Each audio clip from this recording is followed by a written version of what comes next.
Welcome back to the Sam JW channel. For the second time this season, Oxford United take the lead but drop points against Bristol City. Let's talk about the 1-1 draw at Grenoble Road. So yes, it finishes Oxford United 1, Bristol City 1, and obviously there will be a lot of conversation about refereeing decisions and so on and so forth. We will go into that because I do have some thoughts. But overall, this was a game that Oxford dominated. But for all that dominance of the game, didn't have much chance of quality. There are a few opportunities, but for the most part, really lacking that final pass, that killer instinct, if you will, to kill off the game and, you know, put it out of the reach of Bristol City. That being said, the away side did have their chances to win the game, one of which, of course, we'll talk about in a little bit. Of course, we'll start with the lineups. A lot of eyebrows raised from Oxford fans as Mark Harris comes into the lineup, back into the lineup instead of Tom Bradshaw. So the lineup is Jamie Cummings starting in goal, Peter Kioso and Greg Lee as fullbacks, Kieran Brown and Mikhail Helik as the centre halves. Will Vaught and Cameron Brannigan, of course, is the double sixes. Ruben Rodriguez as the 10 out wide. Siriki Dembele, Shemi Poheta with Mark Harris, like I said, up top. I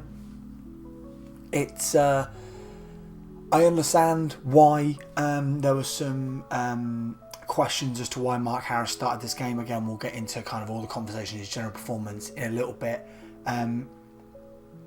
For Bristol City, of course, a couple of former Oxford United men in their lineup. Of course, Dickie and McNally, both former Oxford men. Mark Sykes, talk about him in a minute, formerly of our patch, and of course on the bench, Marcus McGuane, who also came on formerly of our patch, as was two of the men in the dugout, being of course Liam Manning and Chris Hogg.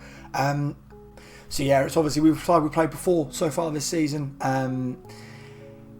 Yeah, let's try and forget about that game at Ashtongate, shall we? So we'll go through obviously the momentum chart.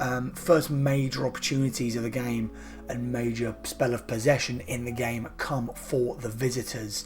And as you can see, kind of, it's decent bits of play being put together. Nahki Wells with the first real opportunity of the game is unable to put it on target. And shortly after that, Nahki Wells then has another one which is blocked by, I believe, Kieran Brown, which goes out for a corner kick. That results to nothing. But overall, as you can see, a lot of opportunities coming for Oxford, but as we've talked about time and time again on this channel, a lot of them are coming from outside the area, long-range efforts going way over the bar from Shemi Poheta and Siriki Dembele in particular. As you can see, just 4 of those efforts coming from Shemi Poheta, none of them hitting the target. If 2 of them were blocked, I'll give that to Shemi. 2 slightly closer, one hitting the target but wasn't really testing O'Leary. We have to talk about the shot that wasn't in here, that being from Mark Harris. So this one from Ruben's not too bad. It's a relatively decent header from a long throw in, but the Bristol City keeper claims it. But the real significant chance of this first half is ball's work down the right hand side. I believe it's Peter Kioso that puts the passage of play together and whips the ball into the area, and Mark Harris tries to go with his head, also thinks maybe I should go with my foot, misses the ball completely, and then we try to recycle it. That's the major chance of this first half. It's one of those that I think Harris has got to score. He knows he's got to score. We talk about this time and time again, that Harris, you know, he's a striker that has played at championship level. He knows he needs to be putting those in the back of the net. But at the same time, and you know, I will give Mark Harris a lot of leeway. You know, promotion sides, you know, battling towards the bottom of the table, they don't usually have a prolific goal scorer, you know, scoring 15, 20 goals a campaign for them. But the chance that Harris is getting, he needs to be putting in the back of the net. let's have a look at the kind of passing stats for this game. First half, as you can see, a little bit similar to what we were talking about in previous performances, where, you know, slightly more passes overall, but the most important part is almost half of the octopus are coming in the opposition area. I think it's about 45% is the true total, but a decent number still coming in the opposition half, trying to build those moves together. And Bristol City was struggling at times to stop the flow of play. But again, it's the fact that they're not coming to significant chances, or they're coming to, you know, Sariki Dembele or Shemi Poheta, whose shot is going way over the bar, or the ball's sent down the wing, they make the run and aren't able to keep it in, or it's blocked off by a Bristol City man. That was happening quite a lot in this game. The visitors were quite good in terms of winning the ball back in those midfield areas and in the wide spaces. But as we said, not a lot they could do with it really.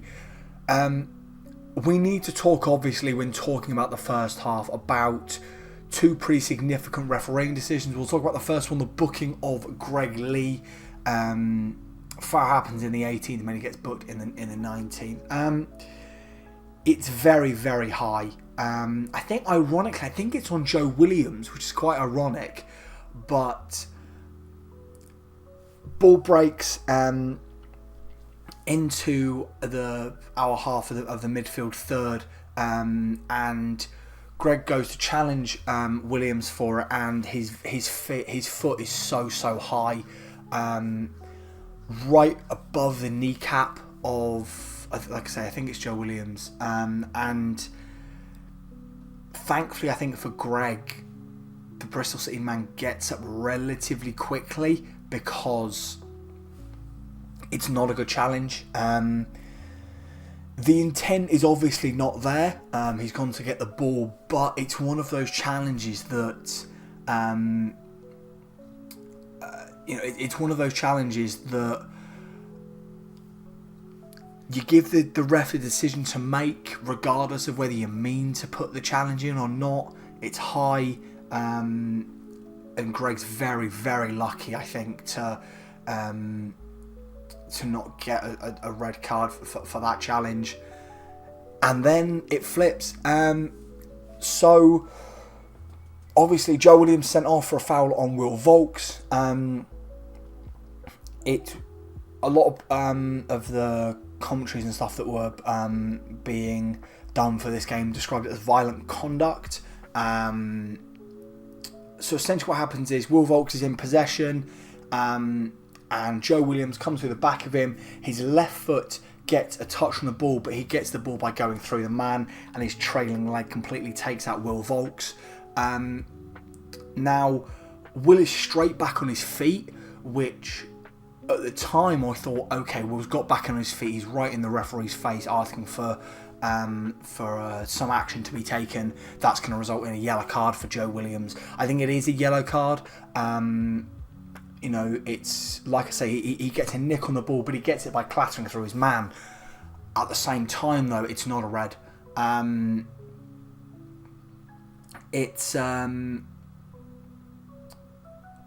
don't think it's a red card. It's a yellow, but at the same time, again, it's another one, we'll be saying it through in a little bit as well with regard to the second sending off Bristol City have. You're asking the ref to make a decision, and we know that the standard of refereeing at this level is not good. So Joe Williams gets his marching orders. Bristol City down to 10 men, and at that point, there's a little bit of a dilemma for Oxford, because we know, firsthand that when Liam Manning's sides go down to 10 men, they become extremely difficult to break down. Especially with that Rob Dickie, Luke McNally in the heart of their defence, of course, in the three at the back. They become extremely difficult to break down, and like we'll get into, the pattern of the game kind of continued into the second half, as you can see. Let's talk about the second half then. So Again, it's massively weighted in Oxford's favour. Far more chances created, but again, a lot of them are again from outside the area.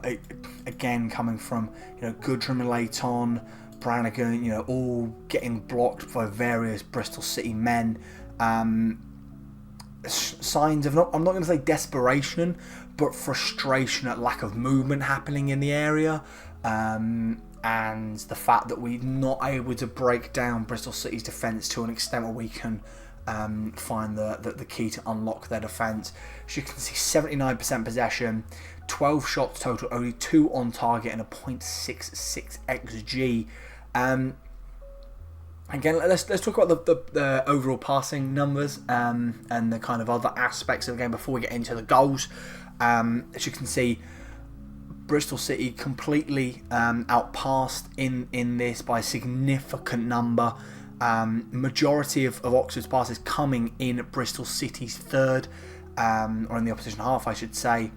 And yeah, this was very much, like I say, it was for the most part, if we look at the momentum chart, camped in Bristol City's half, but not an awful lot coming from it. A lot of crosses being put in, and when Mark Harris, or could have even been Tom Bradshaw, was up against Rob Dickie, Luke McNally, I forget who the other centre back they had at the heart of their defence, but all taller than either striker or Oxford could deploy. It's very unlikely that we're going to get any kind of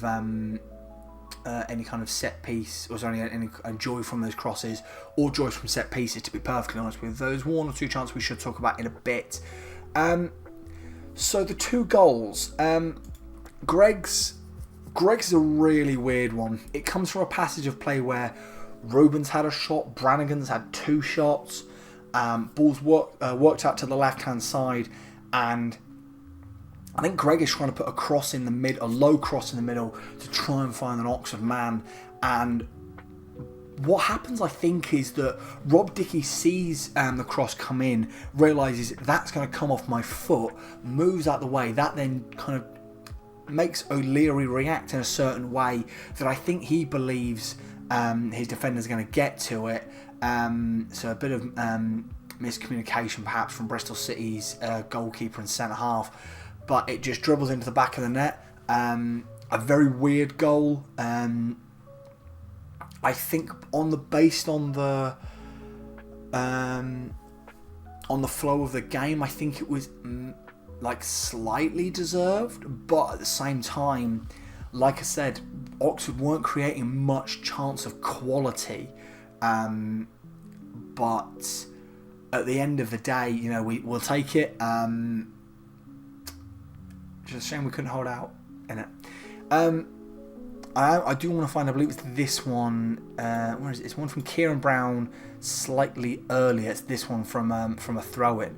This is a much better chance than Greg's. Long throw comes in, and basically it's kind of very scrappy on the floor. Kieran Brown puts his foot through it on the penalty spot, and O'Leary's able to save it. But it's a better chance than the one we scored. But a lot of frantic last-ditch defending going on from Bristol City. As you can see, kind of these kind of shot areas being blocked, and not much quality, like I say. Let's talk about this then. Had to be him, didn't it? It had to be him. So Bristol City get a counter-attack. They bring the ball forward. And I believe it's Greg Lee or Kieran Brown that makes the foul in line with the penalty spot out on the far right side for Bristol City. And every Oxford player is back in the box. No one picks up on the fact that there are 2 Bristol City men on the edge of the area. One of them being Mark Sykes. It's a training ground free kick. It's what what teams practice over and over and over again. It's played to Mark Sykes, the Bristol City man that was over it, leaves it, and Sykes curls it into the top left hand corner.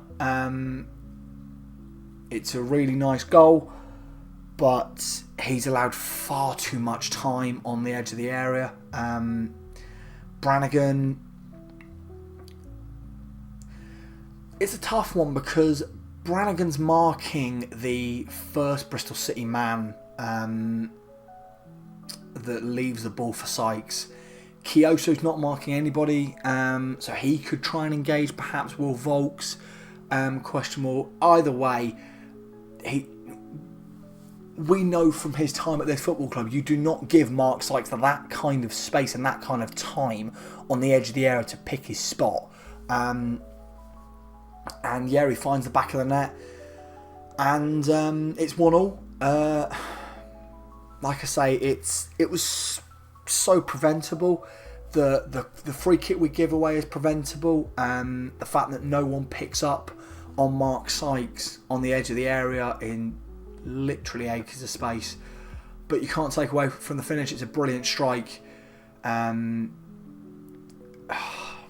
It's just the fact that we kind of, within 6 minutes we went ahead, and then the visitors drew level. And then, as you can see, as I showed you, it's very much a case of these shots from range. Obviously, a lot of these kind of in that pattern of play where we were that led up to the opener, but not a lot of any kind of decent chance created by Oxford. There's one that I'm not sure it will come up. It will come up for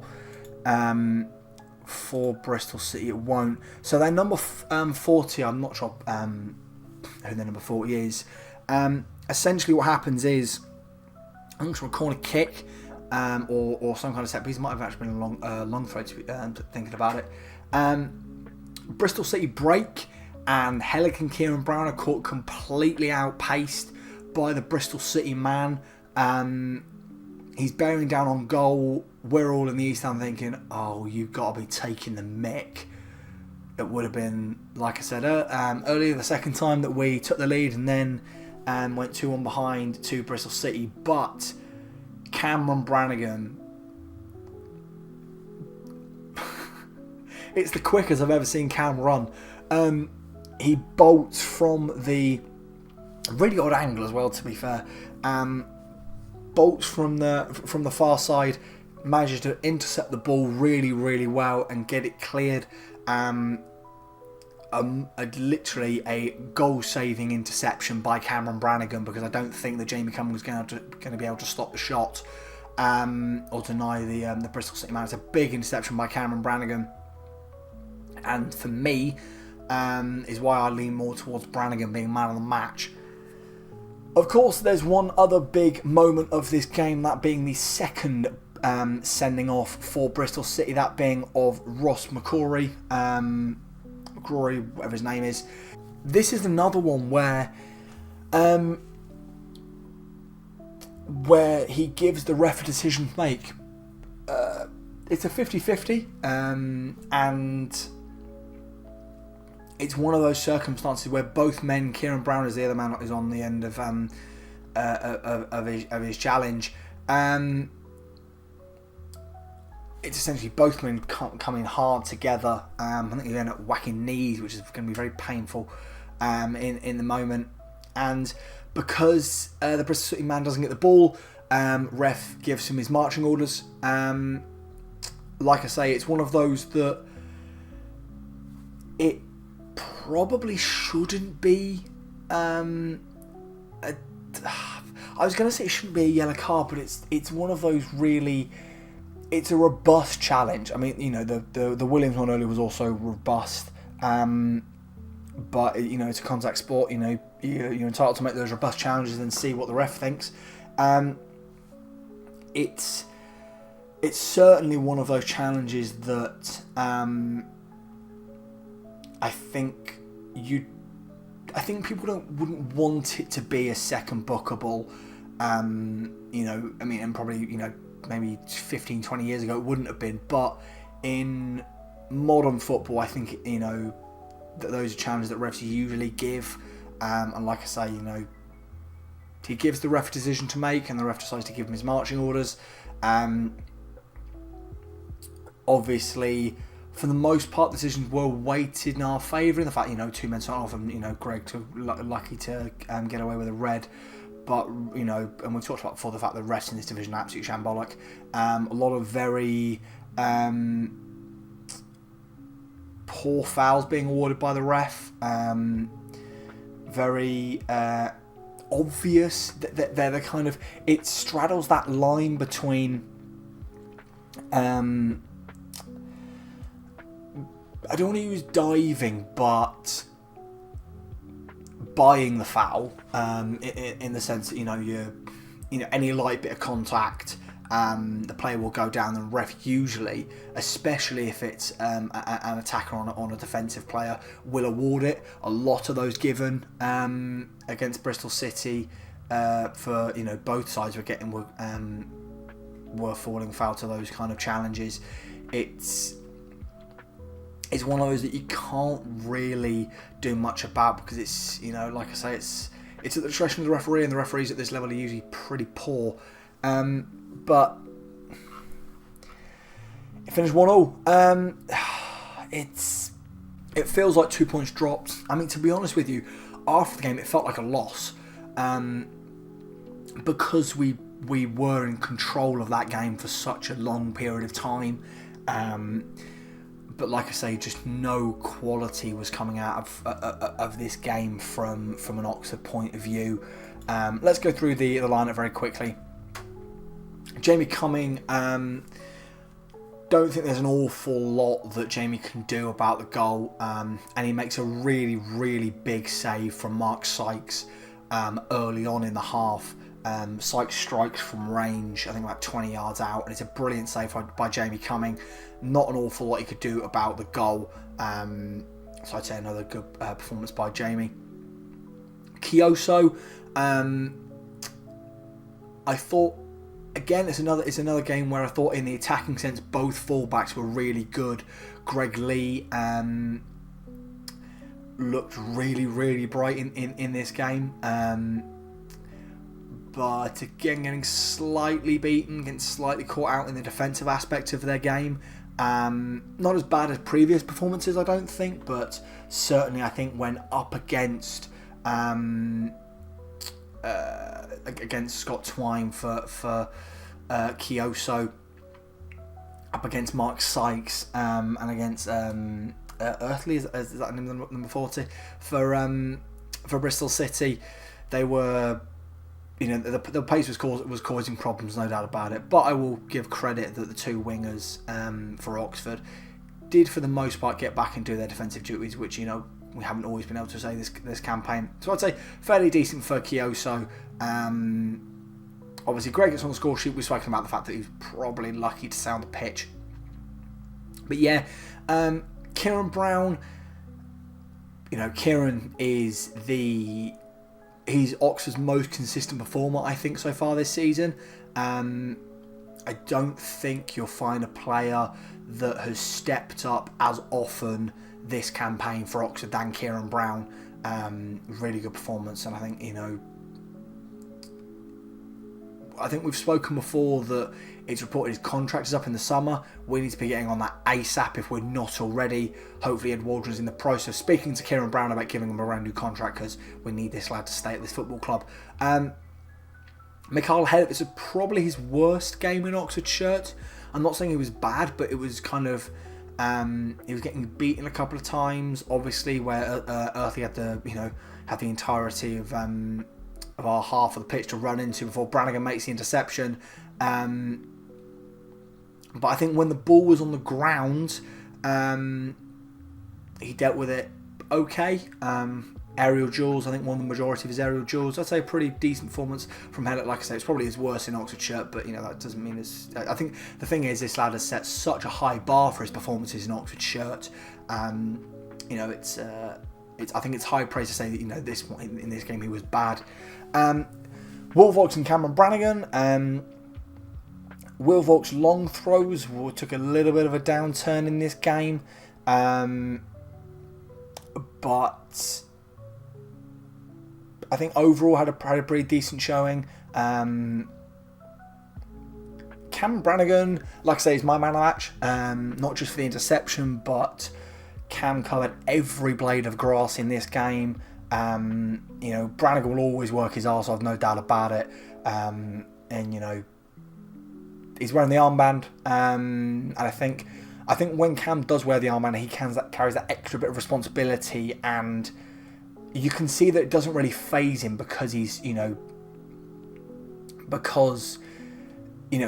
the man we rely on so often. That extra little bit of responsibility, having the armband, doesn't faze him at all.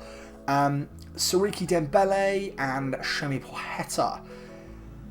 So both men were,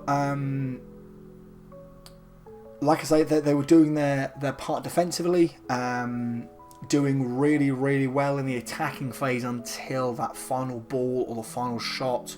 Obviously, saw on the shot map, Shemi have an awful lot of efforts that went sailing over the bar, but again, and I'll come back to this with Siriki, trying to do ever so slightly too much.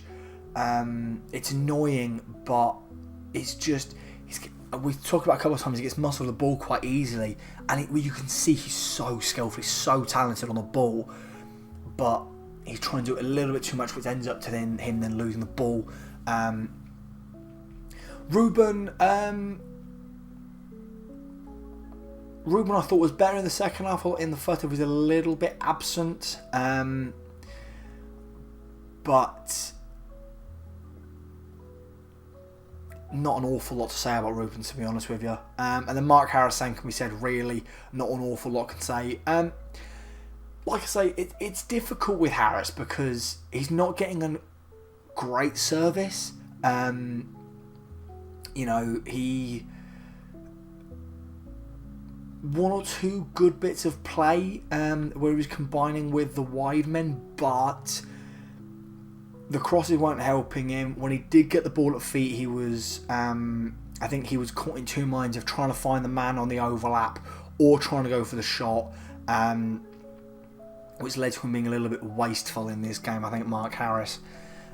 Full complement of subs once again used. Hideo Terves came on to replace Peter Kioso. Hideo, again, he linked up really well on the right-hand side in the attacking phase of play. Didn't do an awful lot on the defensive side. Tyler came on and was okay. I think Tyler struggled a little bit to get into the game. He struggled to make his mark, and I think that is Ty trying to get kind of back up to speed a little bit. Obviously, he had that 3-game out. I think maybe what we do either against Burnley or more likely against Derby is that Tyler starts in the 10, so he can have that freedom in the midfield area. Alex Matos came on and had another pretty decent little showing. Got himself booked, put himself about, and I've spoken a couple of times that I really like Alex Matos and the fact that he would chuck himself into challenges, and he's also linking pretty well in the attacking phase of play. It looks to kind of be exploring a number 10 role at the latter stage of the game, which I thought was quite interesting. Ole Romane obviously came on for his home debut and was fine. He was fine. Ole, the one thing I really like about Ole Romane is that the fact that whenever the ball's kind of in his sphere, he's always trying. And this is going to sound like an odd observation, but I'll explain it a little bit. In the fact that whenever the ball is in his sphere, he's always looking to kind of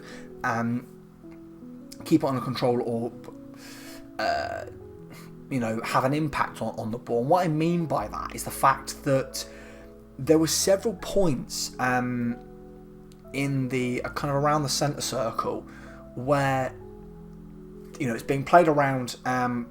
From Matos or Brannigan or Gudrun, and it'd be a little bit, whether the pass would be too heavy or it's kind of lofted and and a Bristol City man has nodded on. They're playing, playing a little bit of head tennis. Romney's always flicking his leg up to try and get the ball under control, get it in possession, and try and move it that way. Which I really like. It's one of those things that not all number 10s or not all creative players do. Ruben doesn't really do it. Ruben, I get the sense with Ruben, if the ball is below his waist, that's when he thrives. But Ole, because he's got that bit of height advantage, he can, flick his leg up and bring the ball under a spell and then look to move the press. So, decent showing. A little bit annoyed that on the free kick we had towards the very end of the game, he was literally stood on, just ahead of the near post.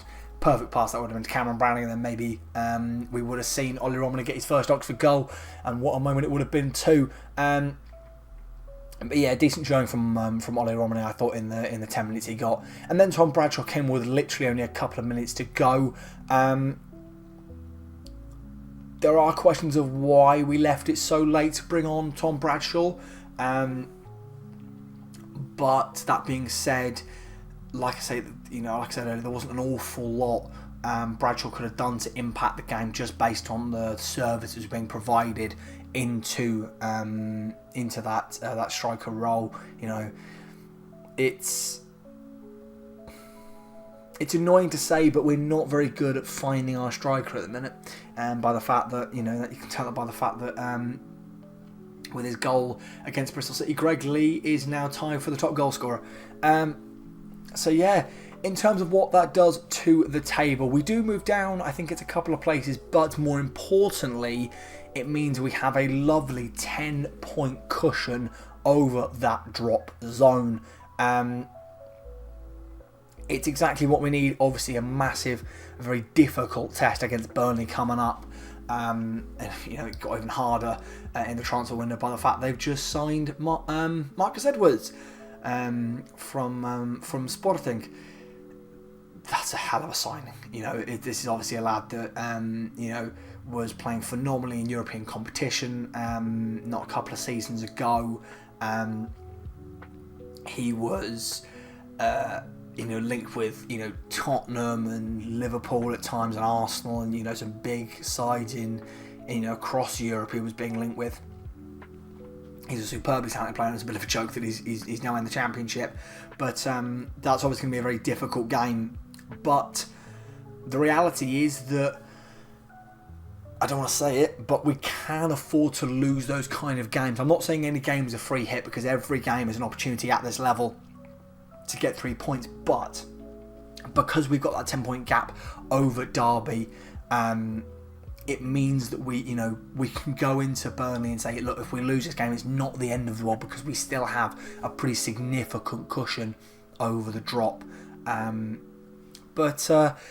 Yeah, that was a rather lengthy dissection of our 1-1 draw against Bristol City at Grenoble Road. Let me know your thoughts on all the things about that game, and I'll see you for the review of not just the transfer window, but also, of course, the Burnley game.